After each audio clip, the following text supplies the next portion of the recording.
comenzamos con esta mesa redonda, pedazo de mesa redonda. Hombre, para mí porque eso no. Quiteria, bueno, ayer no pudo venir Quiteria. Eso sí, la ponencia que tenés ayer la vamos a poner mañana a primera hora, porque también tiene un poquito de relación con los templarios, ¿no? Sí, con los templarios y además con Egipto, puesto que desde los 17 años hasta los 35 que estoy estudiando, he estudiado arqueología, he estudiado historia y me ha causado muchísimos problemas lo que es separar la historia oficial de lo que yo creo que es la historia real, lo que de verdad ocurre, lo que se ve en los yacimientos y lo que el director de la excavación te quita de las manos porque no tiene explicación y lo data en el siglo en el que él cree que el yacimiento es así. Y eso puede ocurrir perfectamente en Egipto, como muy bien Javier Arria lo puede explicar. Creo que sobre las pirámides de Egipto, en teoría se sabe todo, pero en realidad creo que no se sabe nada, prácticamente nada. No, ningún académico se atrevería a hacer semejante afirmación. Todo lo que tenemos en muchos casos son pequeños datos concretos, reales, que se saben a ciencia cierta, pero lo que más hay sobre todo son incertidumbres, es que la hay duda. Muchísimas más preguntas que respuestas, y muchas de las respuestas plantean otras preguntas.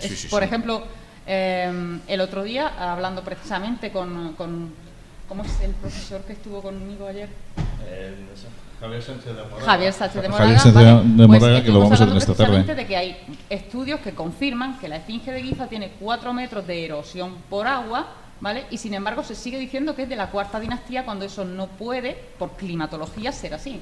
Y sin embargo en cualquier libro de historia, en cualquier universidad y en cualquier libro publicado a día de hoy, no aparece esos más de 25 estudios que demuestran que geológicamente hay 4 metros de erosión por agua. O sea, la esfinge ha estado cubierta 4 metros por agua. Una erosión por agua que no tiene nada que ver con la del resto de la meseta de erosión por arena. Se le han dado unas explicaciones cogidas con pinzas, ¿vale? Cogidas con pinzas. No, sí, pero es que la arena puede venir arena húmeda, ¿vale? Pero ¿y el resto de los monumentos no?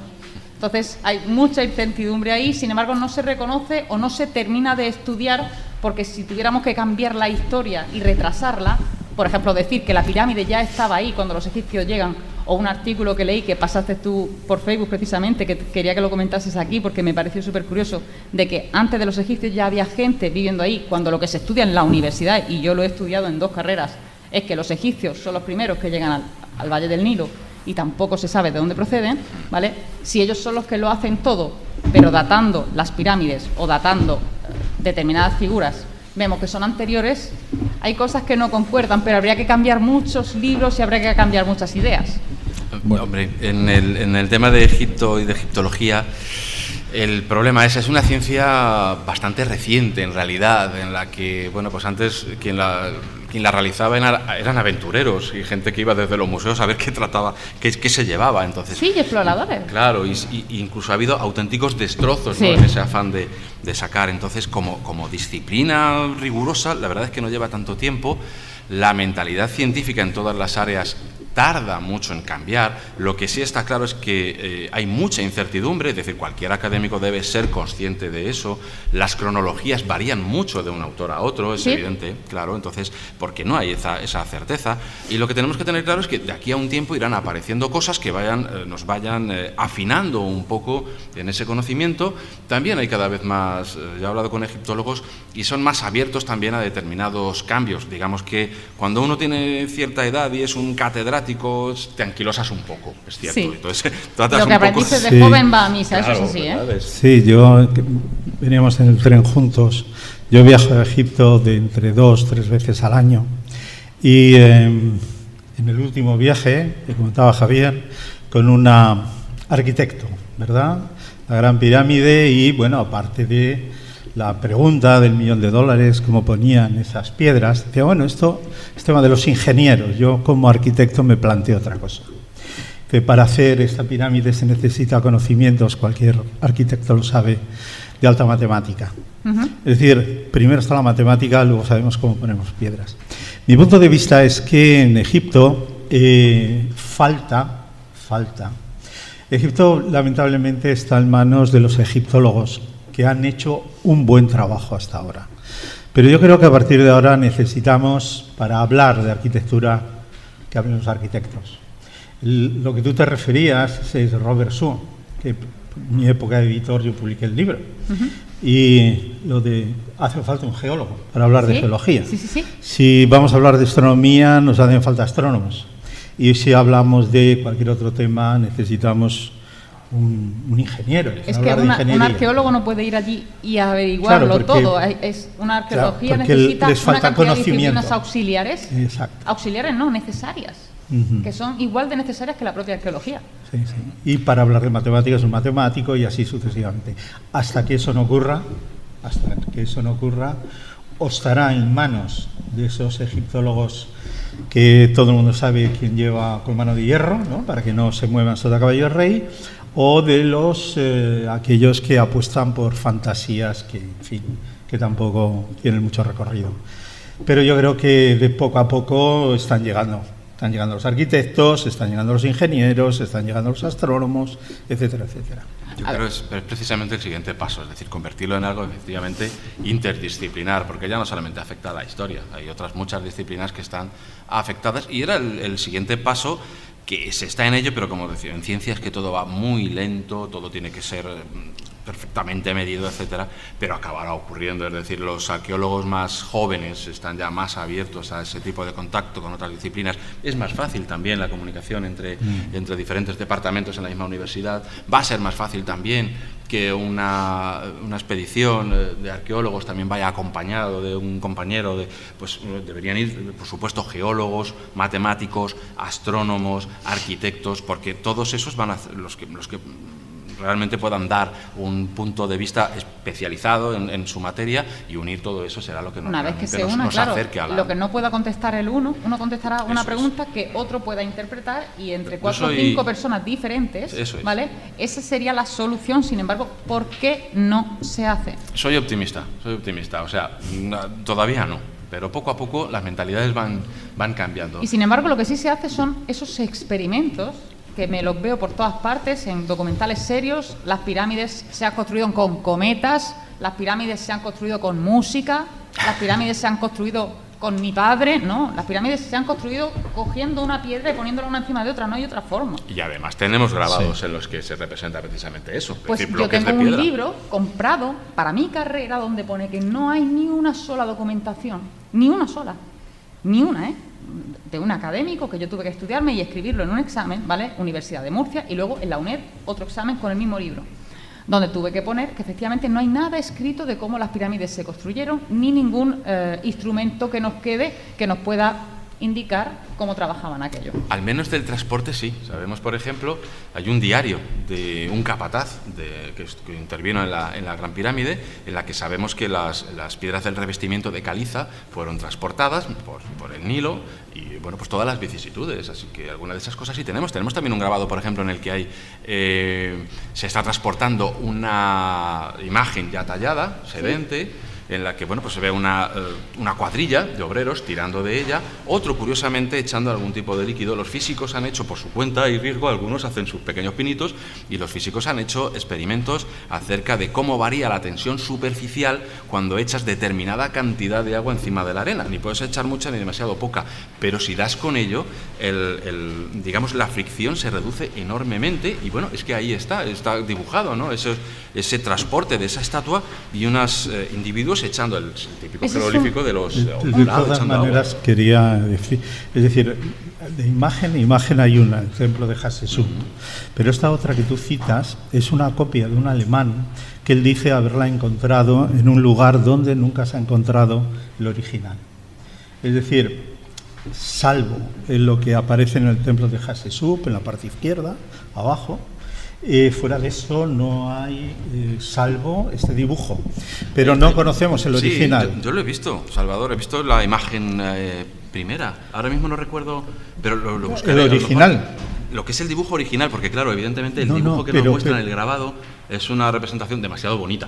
Sí, es decir, pero no le falta nada. El original, es decir, él dice que lo encuentra, no me acuerdo dónde, pero no se ha encontrado. Pero sí es cierto, está el del templo de Hatshepsut. Ese sí lo podemos ver, ¿no? Pues ya lo busqué. Juraría que sí que había visto el original del que se había hecho el dibujo, que está bastante más fastidiado de lo que se ve en los grabados. Pero ya lo buscaré. Y otra cosa que también se conserva y que aquí en Murcia hemos tenido ocasión en el CEPOAD, que es el centro de la universidad, Centro de Estudios del Próximo Oriente Antiguo, ¿vale? Se dedica pues a traducir, a enseñar también lenguas desaparecidas y tal, y tiene una escuela de egiptología bastante buena. Pues he tenido la oportunidad de trabajar y hemos traducido, ¿vale?, entre nosotros, para practicar y para aprender, diarios donde se cuenta la comida que necesitan para tantos trabajadores. O sea, que había gente trabajando que tenía que levantarlas y la comida que tenían que comer y qué comida necesitaban comer para aguantar 14 y 15 horas trabajando. O sea, y tanto el agua y todo lo que tenían que mezclar. Todo lo que es la cuestión de la comida para mantenerlos lo suficientemente fuertes para trabajar un día entero. Luego otra cuestión, ¿eran esclavos? Hay gente que sigue diciendo que sí. Vamos a ver, una cosa tan perfecta o la haces con fe y porque tú quieres que salga bien, porque si te están obligando no puede salir una obra tan perfecta. Es imposible.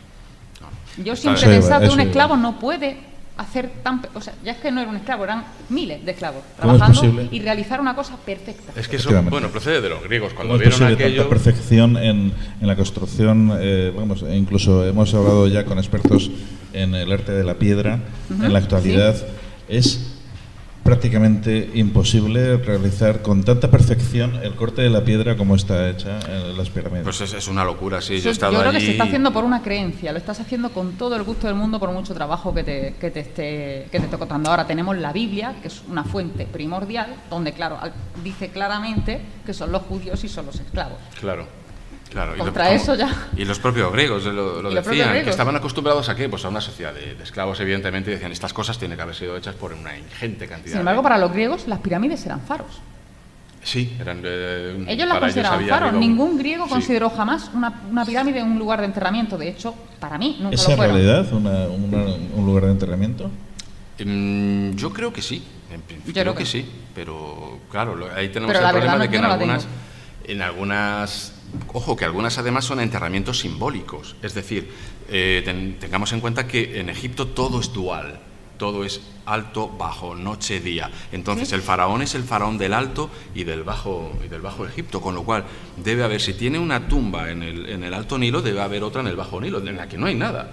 Pero por mantener esa dualidad, ellos crean también un monumento funerario en el que supuestamente el Ka del faraón también está ahí, ¿no? Debido a esa dualidad.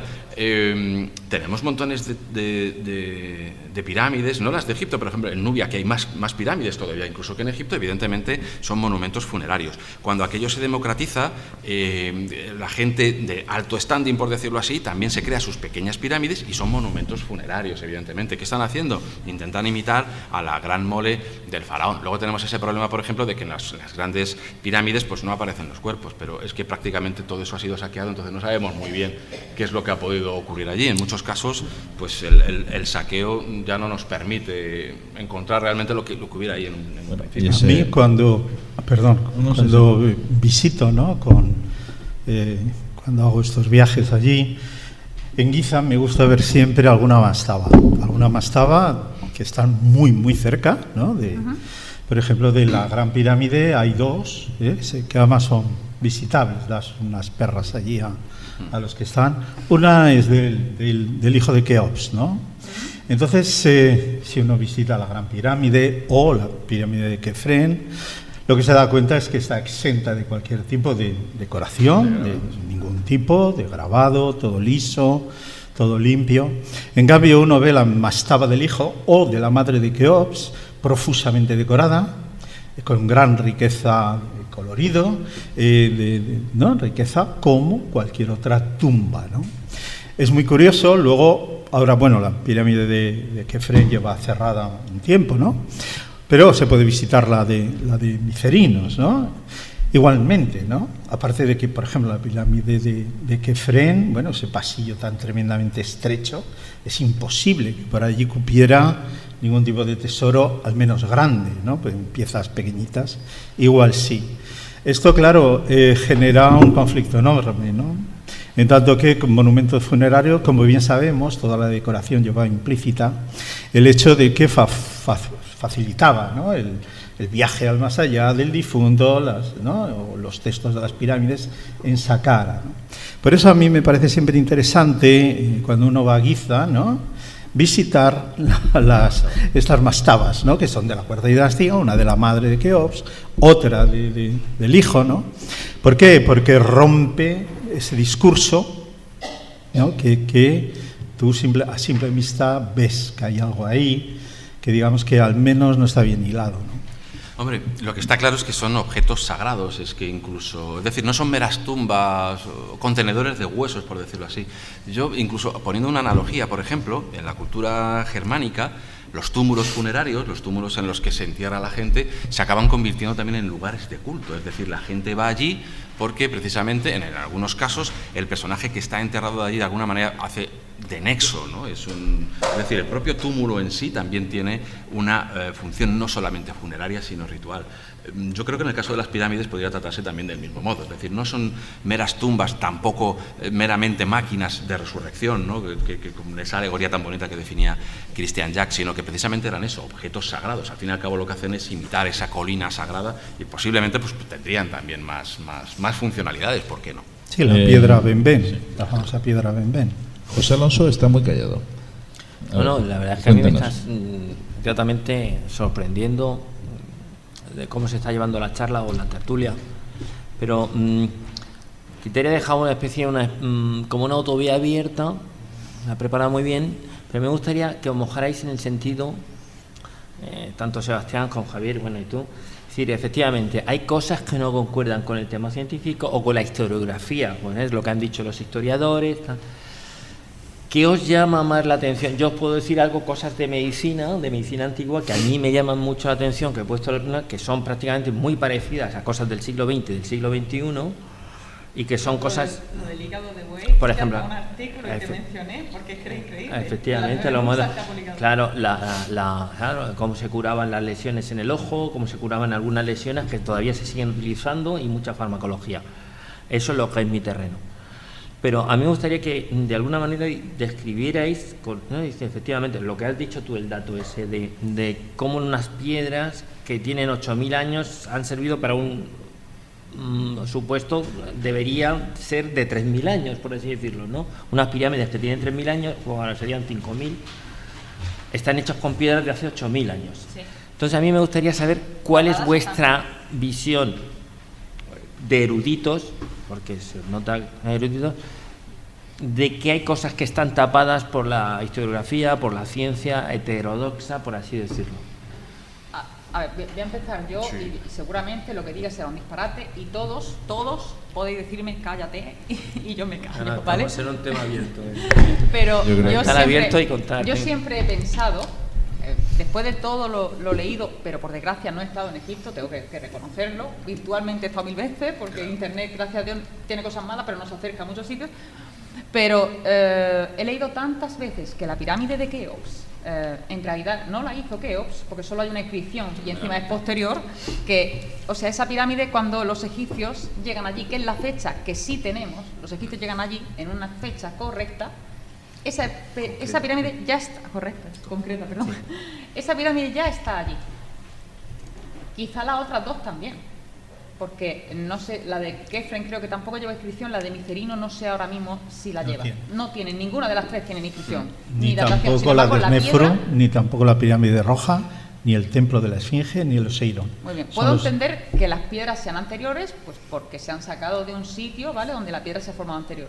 Pero es que por la misma regla de tres cabe la misma posibilidad de que esas pirámides ya estuvieran allí hechas por otra persona y que el primer faraón pusiera su nombre, porque es su nombre, lo que hay en la pirámide de Keops, su propio nombre, grabado allí de mala manera. No se ha encontrado cuerpo, no se ha encontrado tesoro, no se ha encontrado nada, y además es una estructura para entrar bastante complicada. Creo que la de Micerino no tanto, pero en las otras dos bastante complicada para entrar. ¿De qué época crees que podía ser? Tendría que ser por lo menos 2 milenios anteriores. 2 milenios anteriores. Y a raíz de leer que hubo un pueblo antes, cuando siempre se ha supuesto, ¿vale?, y en todos los libros de historia hasta el día de hoy lo pone, que no había nada en el Valle del Nilo, era un desierto y era un sitio donde no florecía nada, y de repente llegan los egipcios y empieza a florecer y empieza aquello un vergel todo. Pero cambiar los libros de historia es difícil. De todas maneras hay crónicas de los propios egipcios y tal, por ejemplo, las que transmiten a Solón, o es decir, la cronología que hay en el templo de Abidos. Ellos hablan de 12.000 años, Sí. Y otras crónicas de ellos mismos hablan de 40.000, de ellos mismos, es decir, sin apelar a otro pueblo. Es decir, su presencia allí, activa, hay las dos, la famosa esta de Manetón, llega hasta los 40.000 años, y la otra crónica 12.000, es decir, sin apelar a ningún otro pasado, ¿no? Pero es que incluso dan datos astronómicos que si te remontas a los 12.000, sí concuerdan. Entonces, ¿por qué te vas a fiar de un historiador, por ejemplo, como yo, y no de un señor que ha vivido en esa época? Vete a la fuente principal primero, que es lo que creo yo, por muy exageradas que sean, por leyendas que siempre tienen un pozo de verdad, pero habrá que mirar primero las fuentes primigenias y fiarnos un pelín.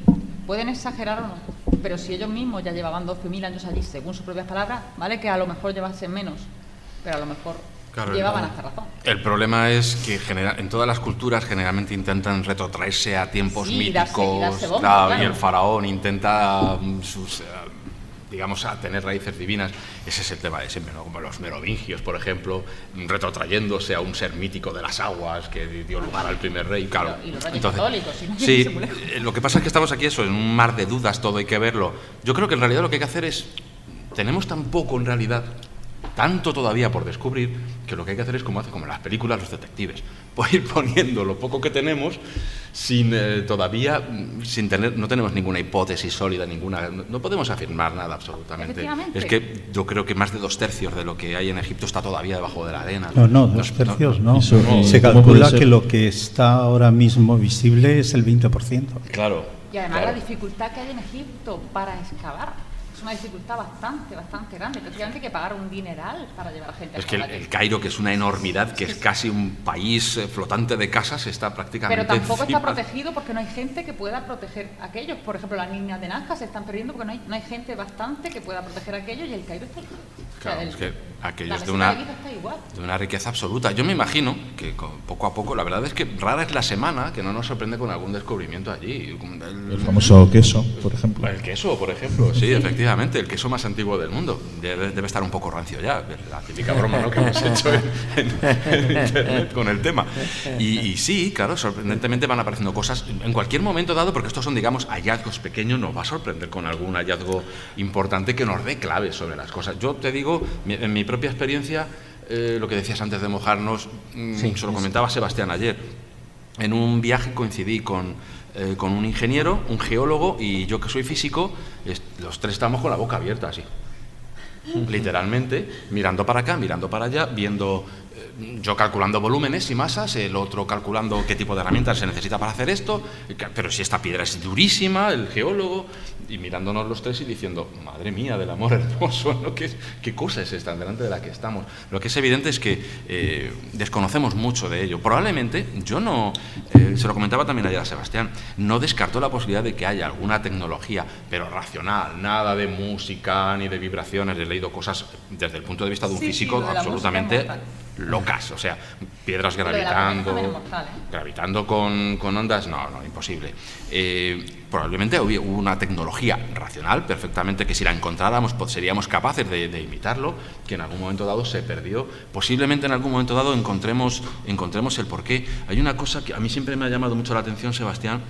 Hablábamos también eso de la posibilidad de que las comunidades de constructores medievales de alguna manera hubieran heredado ese pasado primero de los faraones latinos, ellos de los propios egipcios, de los gremios de constructores. Yo eso lo creo 100%.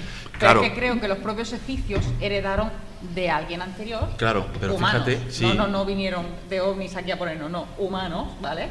Sí.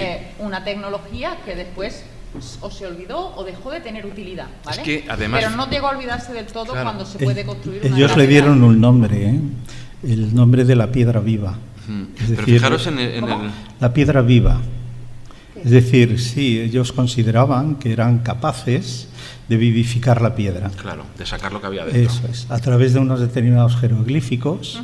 Por ejemplo, hay un jeroglífico muy conocido que ellos, en su opinión, hacía que la piedra respirase. Eso, por ejemplo, se ve bastante a menudo y sobre todo en los colosos que están enfrente del templo de Luxor. Entonces, esa concepción de la piedra viviente llega hasta el medievo. Por eso, para los egipcios, un templo era un ser vivo y por eso respiraba desde su concepción, ¿no? Era viviente porque ellos eran capaces de hacer que esa piedra estuviera viva. Esto está perfectamente documentado y hay varios jeroglíficos que muestran esto, ¿no? Y esto pasa hasta el medievo, ¿no? Que ellos también consideran que son capaces de vivificar la piedra. Pero además eso, con procedimientos, perdona, tú Quitere, con procedimientos que son secretos, que se aprenden únicamente cuando estás en el gremio. Eres primero un aprendiz, luego un compañero, luego un maestro, y esa técnica la aprendes dentro y no se da a conocer fuera. Pero y es curiosamente... es muy importante para ellos lo que están haciendo. Claro. No es una cosa que pueda saber cualquiera. Pues eso me recuerda precisamente a que tenemos muy poco, por no decir nada, de los métodos reales que utilizaban los gremios. Conocemos las cuadrillas, incluso los nombres de las cuadrillas, las peleas que tenían entre ellos, que unos se llamaban borrachos a los otros, cosas por el estilo. Hay cosas bastante humorísticas. Y cómo se organizaban las cuadrillas, alimentación, efectivamente, su sueldo, cómo incluso tenían una especie de seguridad social, que si tú tenías, era probable en un trabajo como ese, cargarte una pierna o lo que sea, pues tú eras un artesano y te cubrían, efectivamente. Y está escrito en las tumbas de la gente que sufrió ese tipo de accidentes. Pero entonces yo también digo, si hay realmente una herencia entre esos gremios y también los de constructores egipcios, es que posiblemente ocurriera lo mismo, es decir, que fueran muy celosos de como artesanos, de sus propias técnicas, y que nos va a resultar bastante difícil porque probablemente no hayan dejado mucho rastro y que aquello fuera una tradición oral, ¿no?, de maestros a aprendices. Lo que sabemos es que Egipto era muy gremial, es decir, herreros, médicos, arquitectos, constructores, era tremendamente gremial, y posiblemente esos gremios tenían efectivamente sus propios códigos que llegan, bueno, hasta los colegios romanos, los colegios de constructores con los pontífices, efectivamente, es decir, Augusto no toma en vano el título de pontífice, es que el pontífice que luego toma el Papa católico no era un título cualquiera, estaba en posesión de unos secretos y de un poder dentro de un rango que era fundamental, que era el de los constructores. Luego es que hay otro tema, perdóname, Fernando, ya no molesto más. Adelante. Perdóname. Luego es que hay otro tema que cuando yo digo que creo que las pirámides podían estar allí hechas por otro tipo de civilización, la nuestra, ¿no?, pero otro tipo de civilización anterior a los egipcios, es porque cuando yo viví en Rumanía tuve el conocimiento de las pirámides rumanas que hay allí. Son un pelín más pequeñas, pero no tanto, y son 2000 años anteriores. Lo mismo pasa en Yugoslavia, y ahora gracias al Google Maps están empezando a aparecer pirámides por todas partes. Las de Rumanía yo tuve la oportunidad de verlas, están hechas pisco y estaban cubiertas de monte, pero al quitar el túmulo resultaron que eran pirámides hechas por la mano del hombre y 2000 años anteriores a las pirámides de Egipto, con lo cual las pirámides llevan construyéndose bastantes años más. Tiene que significar algo, es el símbolo del triángulo. En Rumanía yo nunca he llegado a saber si servían como tumbas o no, porque Rumanía es muy muy cerrada y el tema de la arqueología lo llevan muy muy muy cerrado. Cuando yo volví de allí y ya no he vuelto a Rumanía, no he tenido más noticia tampoco, pero sí que estuvieron excavando y en 2 años sacaron 2 pirámides 2000 años más antiguas que la propia pirámide de Keops. Así que por eso es por una de las cosas bases que yo pienso que hay una tecnología que van heredando de una civilización a otra o de un pueblo a otro y que les gusta particularmente a cada pueblo por un motivo y las van reproduciendo, unos para enterramiento, otros puede ser como un sitio para reunirse, otros cualquier cosa, tipo Göbekli Tepe, que aquí es poco conocido, pues Göbekli Tepe, que también tiene una antigüedad bastante grande y también hubo que mover bastante gente ahí para trabajar. Es un sitio en Turquía, está abierto, no es una pirámide, pero es un sitio que requería 4.000 o 5.000 personas diarias trabajando. Pues yo creo que es más o menos lo mismo, porque es la misma estructura de Stonehenge, menos conocida y más antigua. O sea que vamos heredando, o sea, vamos cogiendo, pero no tenemos todavía, a día de hoy, la certeza de dónde, quién empieza, ¿no? Quién pone el primer cubito para tirar lo demás, ¿no? Ese descubrimiento, por ejemplo, está revolucionando realmente el mundo. Y concepciones como el neolítico, que hasta hace poco el neolítico era de tal o cual manera, está cambiando de manera radical, ¿no? Ese tipo de descubrimientos, además, es el que está haciendo que la visión del conjunto de nuestro pasado cambie, ¿no? Que tenemos que remontarnos, yo creo, un poco más atrás, un poco no. Sí, porque lo que es increíble es que a día de hoy, en el siglo XXI, todavía nos parece increíble la perfección en la construcción de las pirámides, que es una perfección difícilmente que se puede conseguir hoy en día. Me gustaría ver a obreros en estos momentos intentar construir una pirámide como la de aquí. Prácticamente imposible, ¿no? Prácticamente imposible. Y al hilo de lo que estabais comentando, o sea, decimos que las pirámides, el nivel astronómico, ciencia, todo es, digamos, la primera dinastía, la zona predinástica, sí. ¿Suponéis? ¿Qué civilización o qué influjo o cuál es la causa creéis que puede ser que de repente en el 3000 a.C. empiece a florecer una civilización, por así decirlo, entre comillas, tan floreciente? O sea, ¿cómo hay algo detrás? ¿Hay otras civilizaciones detrás? ¿Hay otro influjo detrás? Yo creo que... De golpe y porrazo vas y te encuentras con ese... ¿Qué hay antes de los egipcios? Los egipcios llegaron allí y tiene que ¿Es ser el mismo pueblo que va exilio, evolucionando? Un desastre natural. ¿Qué opináis? Un cambio de sitio por el clima, por ejemplo, pero, encontraron un sitio correcto para vivir. Pero ¿por qué tuvieron que venir de Atlantes? ¿No podían estar allí? Que fue una evolución y de repente hacen un salto. Pero no es el único lugar, es decir, lo que pasa es que bueno, es más pequeño. Los templos de Malta es algo tremendo. Es decir, la Grecia antigua, micénica, esto de Göbekli, que es más chiquitito, porque es más chiquitito. Mohenjo-Daro, es decir, hay una época en donde por el motivo que lo único que pasa con Egipto es que ha perdurado. Si lo que tiene Egipto es que ha perdurado y que el desafío sigue allí, ¿no?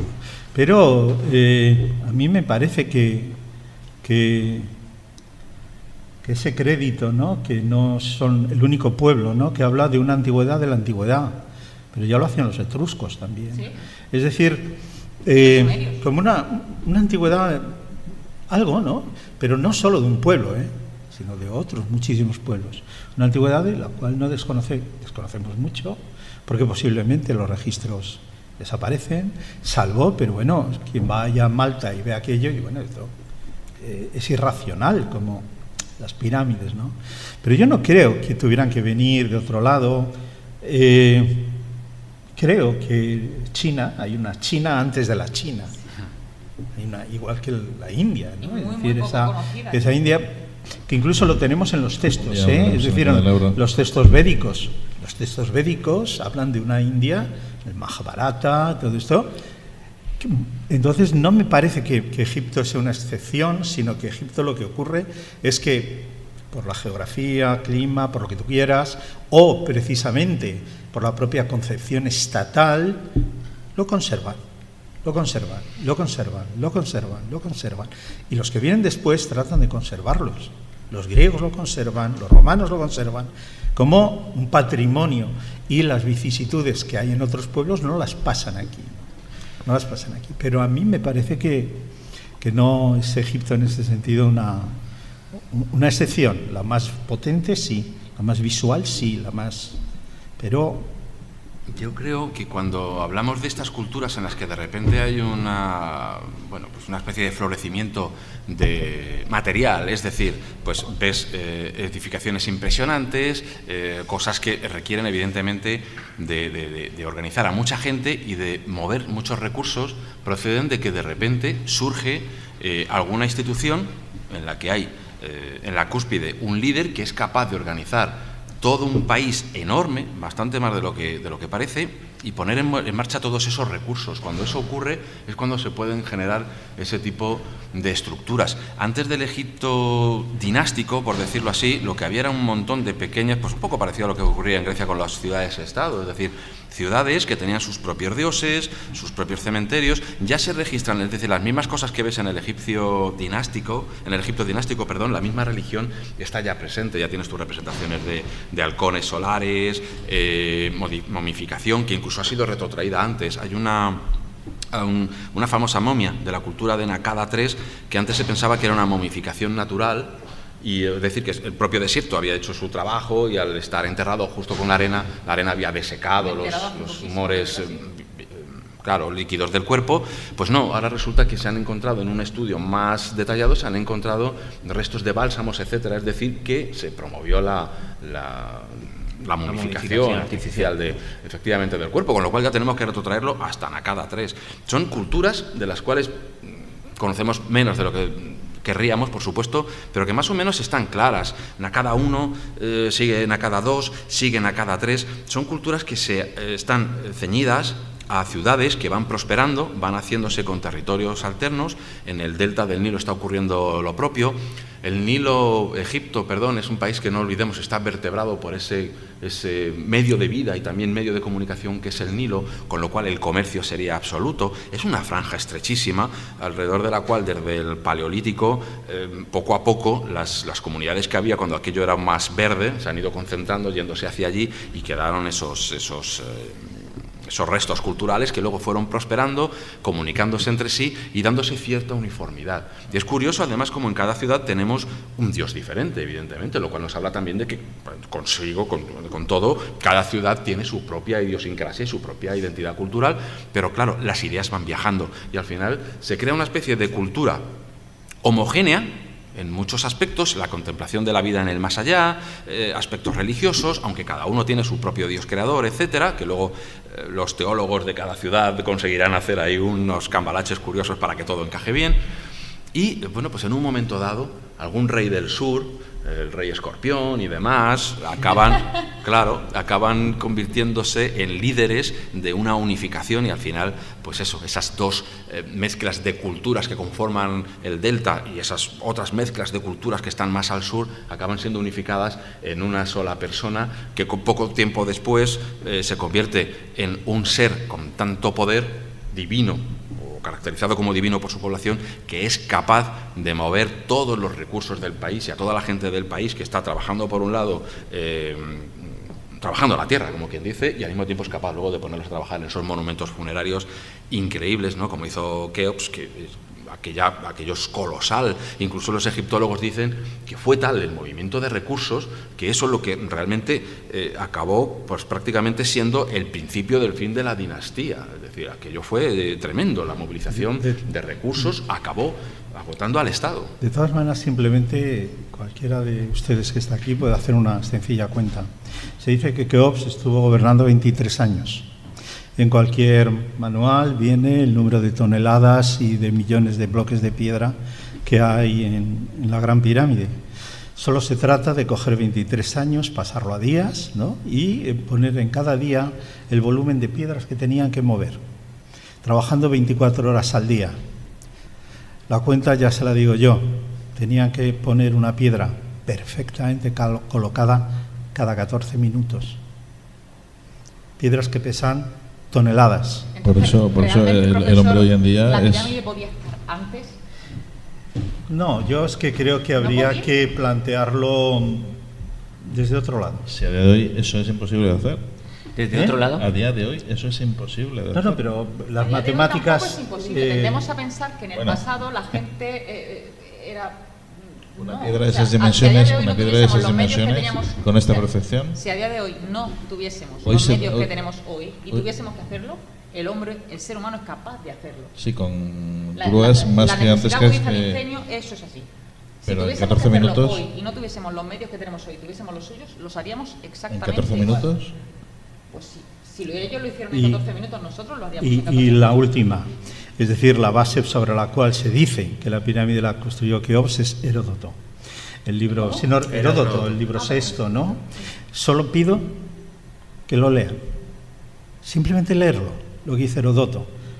Es decir, a Heródoto la mitad hoy en día se le considera que miente, pero miente como un bellaco en muchísimas cosas. Cualquier historiador lo sabe, ¿no?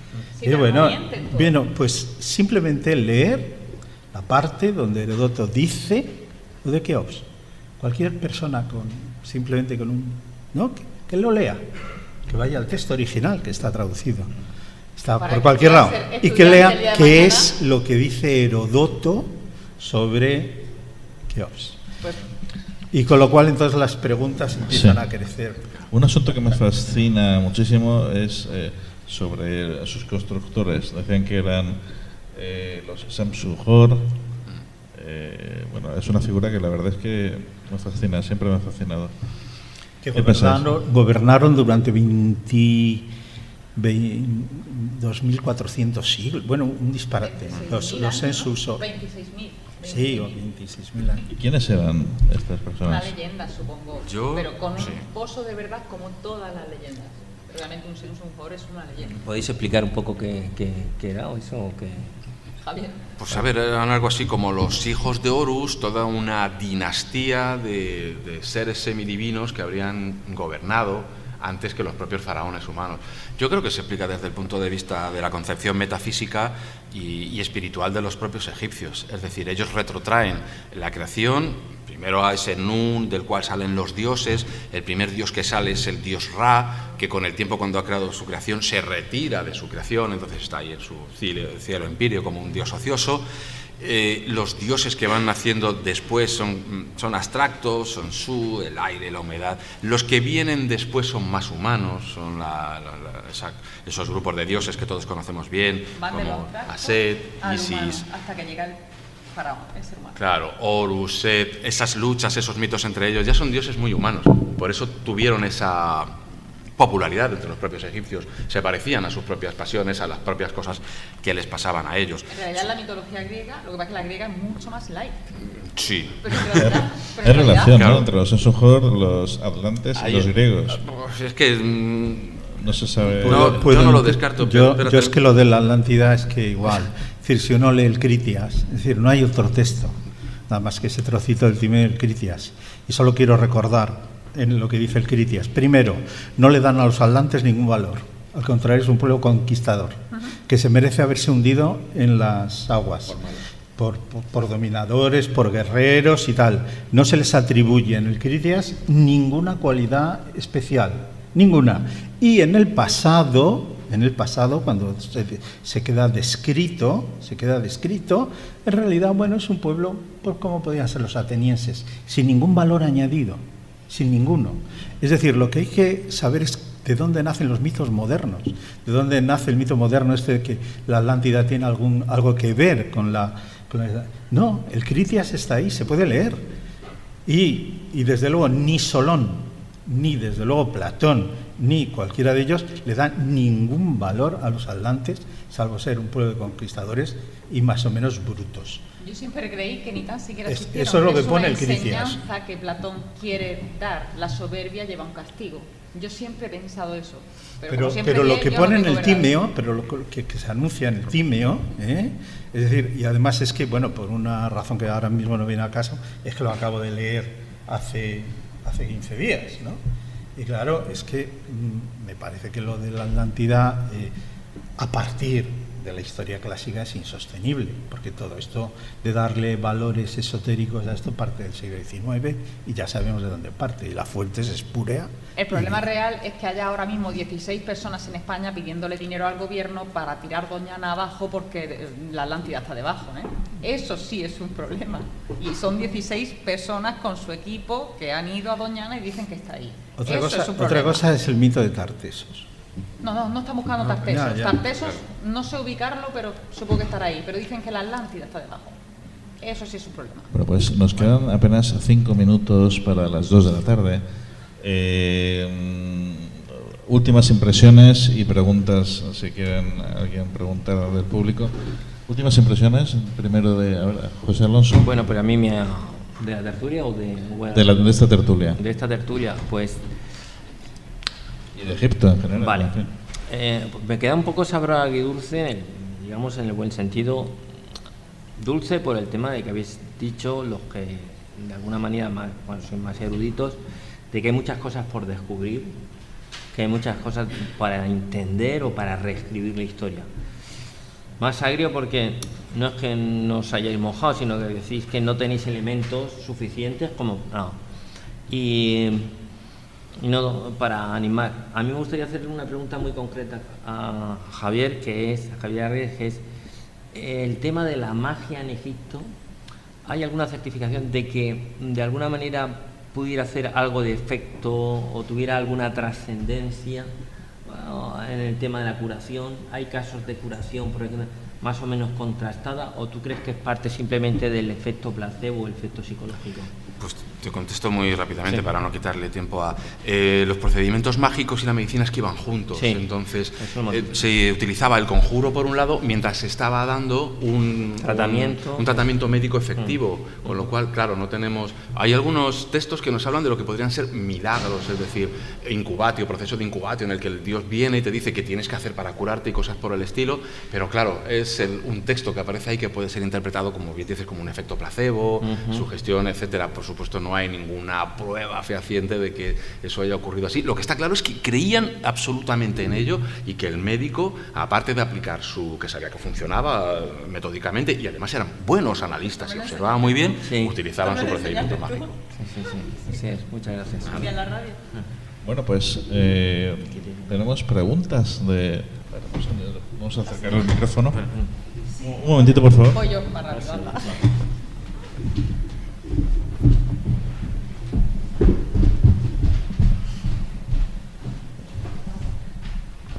Sí, quería preguntar, ¿se me oye? Sí. Que es curioso que siempre en el pasado, cuando se han construido edificios, monumentos, siempre han quedado algún tipo de información, ¿no? Como planos o la forma de construcción que se empleaba, y en este caso de las pirámides no ha aparecido ningún vestigio, ningún documento, nada que dé alguna pista de cómo se pudo construir eso. Y luego otra pregunta también sería, partiendo de la tecnología que tenemos en el siglo XXI, en la medida tiempo, ¿cuánto sería necesario para alcanzar esa capacidad para reconstruir esos mismos edificios? O sea, para sacar una réplica exacta de esas pirámides, partiendo de lo que ya tenemos. ¿Qué faltaría? ¿1 siglo, 2 siglos a nuestra civilización para alcanzar a construir ese tipo de pirámides? Nada más.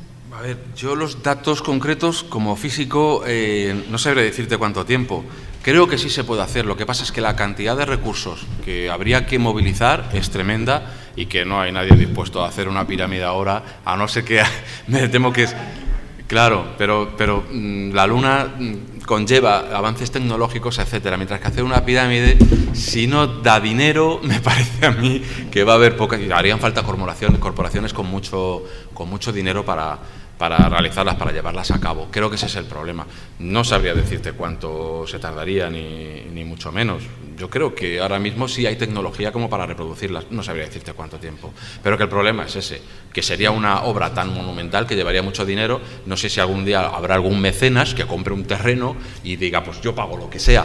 Pero es que la cantidad de dinero que haría falta es tremenda. Es que, como te digo, los egiptólogos piensan que con la pirámide ya solamente de Keops, los recursos movilizados fueron tantos que aquello ya incluso creó crisis políticas que empezarían a minar el poder del faraón, porque decía, ¿dónde vas tú con esto? Que los demás también tenemos que aprovechar un poco los recursos del Estado. Eso es tremendo. Yo es que creo de todas formas que sí, hace ya unos cuantos miles de años se pudo hacer con una funcionalidad, hoy teniendo un líder, incluso los mismos medios no nos harían falta ni grúas, ni se haría exactamente igual. Y por otra parte, justo hemos hablado antes del secretismo que llevaban los constructores a la hora de hacer su trabajo, con lo cual creo que es eso lo que contestaría a su pregunta, por lo que no quedan planos, por lo que no quedarían vestigios de cómo se hacen las obras. Quiteria juraría, que no lo puedo asegurar, pero sí, pero que creo que incluso hay catedrales medievales de las que no conservamos los planos originales. Es decir, lo que tienes ahora son plantas y alzados que han hecho modernamente. O sea, hay muy poco.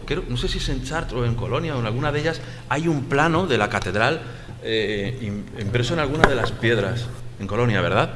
Pero es un caso muy extraño. De muchas catedrales no tenemos los planos originales y evidentemente los hubo porque ahí sí que sabemos que los maestros contaban con sus varas de medir y lo hacían todo sobre el papel antes y tenían muy buenos conocimientos de matemática y de geometría.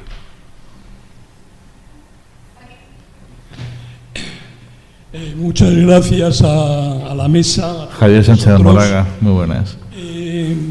Lamento haber llegado tarde porque vengo de fuera de Murcia y he escuchado muy atentamente la cantidad de datos interesantes que habéis aportado. Pues se podrían añadir que hay actualmente restos de un antiguo, digamos, canal de Suez, un canal hecho por los faraones para transportar, que eran restos de eso. Es decir, tenían ciertas técnicas del transporte, del móvil, de las piedras y demás.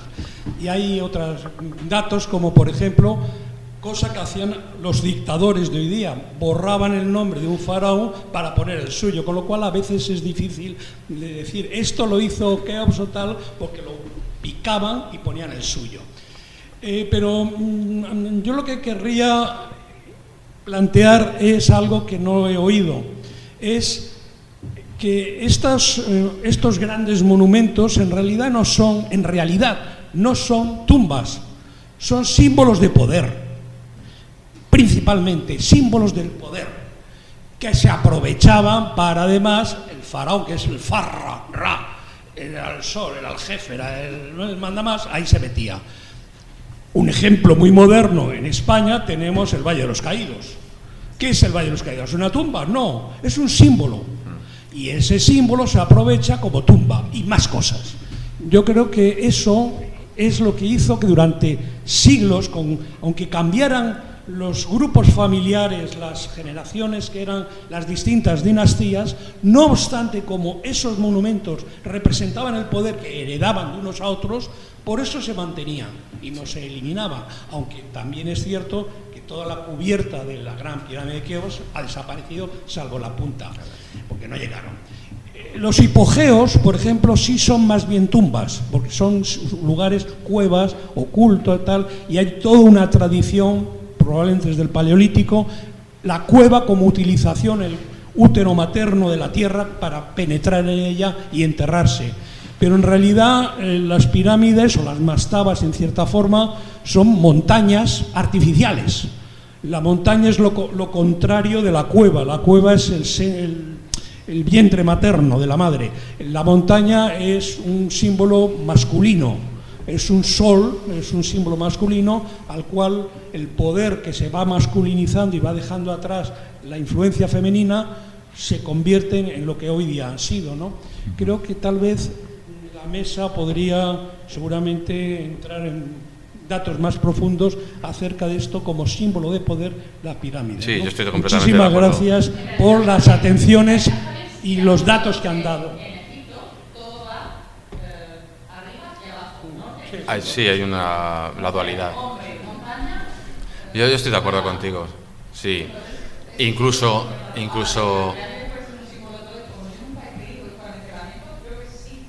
es que son muchas cosas, pienso yo, y entre otras cosas eso. Es una manifestación de poder. En América ocurre lo mismo, es decir, las grandes pirámides evidentemente son un símbolo del poder ejercido por las élites para que el pueblo vean, aquí estamos nosotros somos los hijos de los dioses. Y evidentemente el simbolismo que tú dices, es decir, es una montaña, es decir, es ascender desde la manifestación hacia la divinidad. Guénon diría además que dentro de la pirámide está realmente la cueva, la gruta, efectivamente. Entonces la pirámide lo que es eso, es la manifestación sólida de un poder divino abstracto que está ahí en la punta, en el vértice. Dentro estamos nosotros metidos en esa gruta, no estaría esa tumba, ya sea un objeto iniciático o un objeto real. Entonces están ahí las dos cosas, el útero, el hueco y esa montaña, ¿no?, que nos lleva a los cielos. Y ver eso evidentemente impresiona a cualquiera, y tú eres un egipcio medio arando tu tierra y ves eso y dices, madre de Dios, el poder es muy poderoso. Sí, estoy de acuerdo. Quítale el micrófono. Bien. Bueno, pues sí. Hola. Quería abundar en una pregunta que se ha hecho antes. Es curiosidad. Antes se ha comentado que la pirámide de Keops se hace en 23 años, se han hecho las cuentas y tendrían que haber puesto una piedra cada 14 minutos. Complicado. Perfecto. ¿De acuerdo? Con que, bueno, nosotros podríamos hacerla y no tendríamos por qué venir con los señores extraterrestres de los cielos, que tampoco puede ser. Perdón. Sí. ¿Se me ha oído lo que he preguntado? No. Ahora, repite, por favor. ¿Lo repito? Sí. Vale. Es una curiosidad. Quiero abundar en la pregunta que se ha hecho. Se ha comentado en la mesa, no sé cómo se pone esto. Sí, así.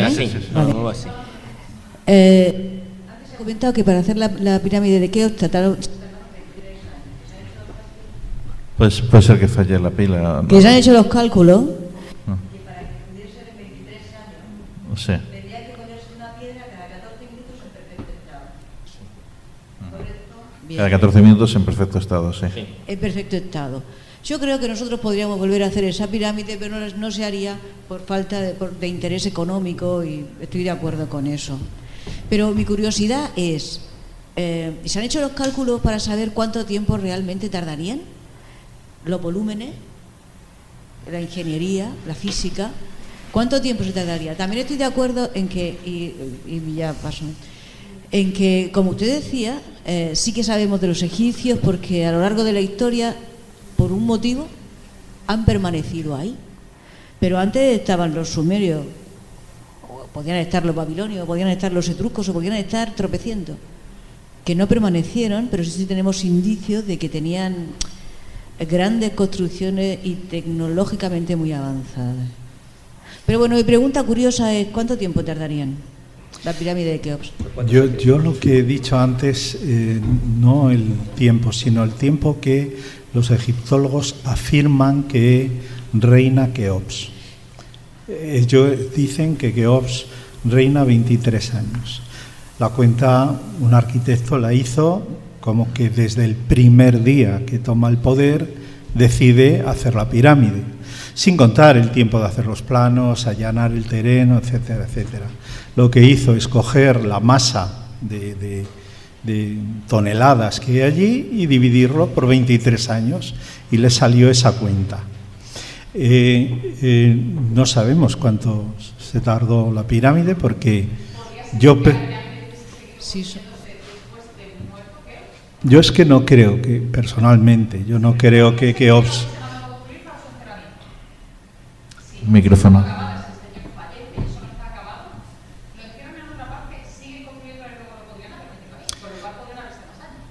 Es que mi punto de vista es que no tiene nada que ver o poco que ver Keops. Mi curiosidad, y perdón que interrumpa, mi curiosidad es simplemente, ¿vamos a quitarnos Keops o vamos a quitar el hecho del edificio pirámide, de la construcción pirámide? Hoy en día, ¿te refieres? Hoy en día, cuando me da exactamente igual, hoy en día cojamos lo que queramos. Con los cálculos que podemos hacer hoy en día, ese edificio, ¿cuánto tiempo tardaría en hacerse? No sé si me explico lo que yo quiero preguntar. No eran 23 años porque en 23 años, haciendo el cálculo a 14 minutos, ni nosotros somos capaces de colocar esa piedra con la tecnología que tenemos. Pero suponiendo, alguien se ha hecho esa pregunta y han dicho, no, es que hacían falta 53, no lo sé, es una curiosidad. Es que nos faltan datos, te cuento. Te cuento. Pero es que incluso, a ver, cuando pensamos en la pirámide, vemos generalmente el típico diagrama, la cámara del rey, la cámara de la reina, el pasadizo. Eso es lo que sabemos porque evidentemente se ha podido pasar por ahí, tenemos unos buenos planos. Colocación de la piedra, solamente, bueno, que no se sabe. La pregunta que estoy haciendo no tiene respuesta. Pero es que fíjate en esto, también pensamos, como vemos que por fuera hay una serie de bloques puestos, pensamos que el interior es todo igual. Y no estamos muy convencidos, ahora mismo no se está muy convencido de eso, porque ahora mismo se encuentran, mediante determinadas técnicas, se encuentran huecos dentro de la pirámide que en principio algunos decían es una cámara secreta, pero es que incluso están diciendo que no, que son huecos de alguna manera. Es que incluso si tú vas hacia adentro, a lo mejor resulta que no te encuentras con una pirámide hecha perfectamente de bloques, que puede que lo que haya adentro sean cascotes, con lo cual la cosa es más sencilla. La pirámide del Sol, la pirámide de la Luna en México... también está, por, si fuera la ves fuera, por fuera tú la ves con unos bloques, pero es que no sabemos, hay huecos. Pero hay catas que sí que penetran y saben cómo están hechas por dentro, por lo menos en las catas. ¿Perdona? En las catas que se han hecho. Supongo sí, que pero no sé si en Egipto se habrán hecho catas en las pirámides. Están todavía, como te digo, haciendo pruebas y tratando de perforar, por decirlo así, con determinados pues con ondas electromagnéticas, mediante neutrinos, etcétera, tratando de buscar las posibles oquedades que pueda haber en la pirámide, y se las siguen encontrando, de modo que no es tan maciza en principio como pensamos. Entonces, es que nos faltan datos para realmente, para saber, habría que hacer falta muchos estudios, son estudios muy caros y que requieren muchas veces pensamos, ¿por qué no se hacen? Pues porque es muy difícil pedir permisos, en el caso del gobierno egipcio es súper complicadísimo el pelear con eso, y las universidades están continuamente peleando con eso, ¿verdad, Salvador? Sebastián lo conoce muy bien el tema y hay pasta de por medio siempre. Sí. Entonces, si pudiéramos hacer una tomografía perfecta de la pirámide, podríamos encontrar probablemente muchas respuestas, pero es complicado. Entonces, seguramente lo que hay dentro a lo mejor no es lo que vemos fuera. Se dice muchas veces que no entra una hoja de papel entre una y otra. Ojo, entre el revestimiento exterior, que es una perfecto pulida, piedra caliza pulida perfectamente, y es una maravilla. La mayor parte ha desaparecido porque se la llevaron en tiempos de la invasión musulmana para hacer casas, etcétera. Pero claro, por dentro la piedra no es más vasta. Pero dentro, yo quería simplemente también añadir, primero, como estamos terminando, yo solamente diría una cosa, ya último minuto, que ojalá viajen a Egipto. Y solamente añadir una cosa, es decir, hablamos de la pirámide, hay otra pirámide tremenda, que es la famosa pirámide roja, el Serapium de Saqqara rompe con todo, es decir, va completamente contra la razón. Y recuerdo una cosa, lo que más asombra en la antigüedad del antiguo Egipto es una cosa que llamaban el laberinto, que no se ha encontrado hoy. La descripción del laberinto, a Heródoto, por ejemplo, lo sitúa muy por encima del impacto que le produce las pirámides. El famoso laberinto. Solo la descripción es algo que rompe la razón. Pero, es decir, nos centramos en la pirámide. Egipto está lleno de desafíos constantes y... Por eso digo, si pueden algún día, visítenlo. Bueno, yo quería hacer una... Sí, soy yo. Bueno. Sí. Hola, buenas. Habéis estado magníficos todos. Yo no soy un especialista en Egipto. No, pero eres un gran experto en otros temas, señor Urresti. Pero quería compartir con vosotros y con ustedes tres dudas o incertidumbres que siempre planean sobre mí cuando se habla de Egipto y de las pirámides. Porque, en primer lugar, hay que hablar de un centenar de pirámides, no de las pirámides que existen únicamente en la meseta de Giza. Y normalmente las civilizaciones han tendido a reunir a sus difuntos. El terreno sagrado, el terreno de enterramiento, normalmente es un lugar donde todos los muertos comparten espacio. Resulta sorprendente que si las pirámides tenían una función funeraria estén dispersas de tal modo. La segunda de las reflexiones que me plantea la civilización egipcia respecto a la construcción de las pirámides es que se produce en esa civilización un proceso ciertamente singular, al contrario de lo que sucede en otros muchos pueblos, que es una involución tecnológica. Es decir, la hazaña arquitectónica más sorprendente la llevan a cabo en los primeros momentos de su evolución histórica, si es que admitimos que fueron los egipcios que parten de Menes los constructores de las pirámides. Y sin embargo, después los templos, a medida que va avanzando la civilización egipcia, los templos ptolemaicos son mucho más modestos, etcétera, etcétera. Es decir, no se vuelve a producir una construcción tan ciclópea y fascinante como la de la pirámide de Keops, por ejemplo, que habéis mencionado, ¿no? Y únicamente, por último, antes se mencionaba que la cronología de Manetón, allí donde se habla de los Ensur, debería de ser, probablemente para tranquilidad de los arqueólogos y de los historiadores, únicamente una leyenda, pero no podemos aceptar la cronología de un sacerdote solamente, o de ella solamente aquello que nos interesa. Si aceptamos que hubo un personaje pseudomitológico como Menes, a partir del cual se unifican las distintas tribus seminómadas que había en Egipto, y a partir de ahí comenzamos a contar la cronología con las distintas dinastías, debemos aceptar igualmente el resto de la historia que cuenta Manetón, aunque nos incomode.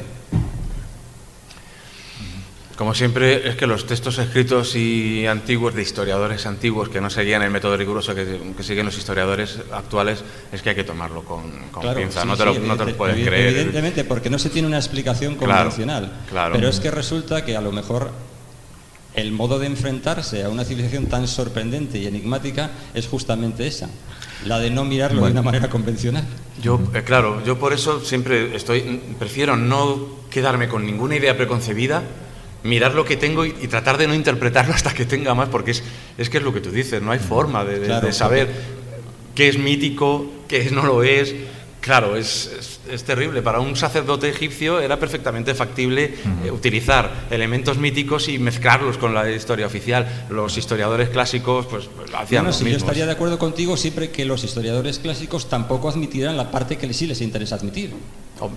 Yo creo que ese es un error, es decir, creo que evidentemente se admite la existencia de una serie de dinastías, pero no se admite la existencia de los Sensugor y se les interpreta como una leyenda. No, yo creo o lo uno o lo otro. Creo que es opinión, es decir, no creo que nadie que se llame científico pueda dogmatizar sobre eso, es decir, tienes que tomarlo todo con pinzas, evidentemente. Para mí, es mi opinión, pero es mi opinión, sencillamente. Creo que es algo mítico, es decir, están esos dioses humanos, más humanos de los que hablaba, luego está Horus, que es el hijo en la tierra de Osiris, que se retira a la tierra de los muertos, Horus gobierna en la tierra, y luego son los descendientes de Horus, que son semidivinos, y luego por fin llegan las dinastías humanas. Yo creo que es una forma estoy de acuerdo contigo, de igual manera que entonces tampoco acepto el resto de la narración de Manetón y su cronología. Claro, sí hay que tomarla con pinzas, si es que ninguna de las cronologías realmente que tenemos debe ser tomada al pie de la letra, si es que por eso necesitamos el apoyo de los datos arqueológicos. Los textos son siempre muy ambiguos. Eso llamamos ni más ni menos que ciencias de frontera, y bueno, pues de ahí el título de estas ponencias. Yo lo siento muchísimo, porque es que la verdad es que estaremos aquí horas y horas y horas escuchando a estos grandes conocedores y en fin, de lo que es Egipto y de lo que es el misterio que rodea el halo de misterio que rodea a Egipto. Muchísimas gracias a José Alonso, a Quiteria Méndez, a Sebastián Vázquez, a Javier Arries. Yo creo que, bueno, y al fondo tenemos a Mariano Fernández Urresti también, a Javier Sánchez de Amoraga, que va a estar esta tarde con nosotros hablando de simbología. Yo estoy impresionado y tengo el gran honor de estar hoy aquí en este momento con todos estos grandes del misterio, a quien debo de agradecer que hayan acudido a esta llamada para realizar estas jornadas del misterio. Muchísimas gracias a todos.